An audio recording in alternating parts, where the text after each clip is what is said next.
তো আসলে ধারাবাহিকভাবে জনগণের সংগ্রামের সাথে ছিলাম, এবং সেটার কারণে জনগণ আমাদেরকে খুব দারুণ সাড়া দিয়েছে। কিন্তু যেহেতু আমাদের এই নির্বাচনগুলির ক্ষেত্রে এক ধরনের প্রভাবিত করার নানান রকম মেকানিজম কাজ করে, এলাকার মেকানিজম কাজ করে, একটা কলোনিতে থাকার মেকানিজম কাজ করে, কিছুটা বড় ভাইদের হুমকি, বড় ভাইদের স্নেহ শাসন, সেই ধরনের মেকানিজম কাজ করে, নানান রকম ঘটনার কারণে হয়তো ফলাফলে পুরো বিষয়টার প্রতিফলন ঘটেনি।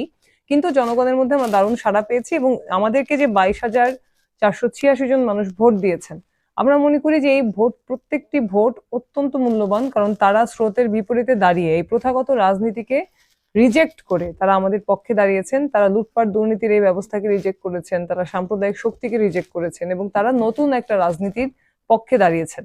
ফলে আমরা মনে করি যারা আমাদের পক্ষে দাঁড়িয়েছেন, এটা আমাদেরকে আরো দায়িত্বশীল করে তোলার জন্যই আসলে সেটা একটা বার্তা দেয়, এবং আমরা সামনের দিনে তাদের যে আকাঙ্ক্ষা সেটা পূরণে দ্বিগুণ সচেষ্ট থাকবো।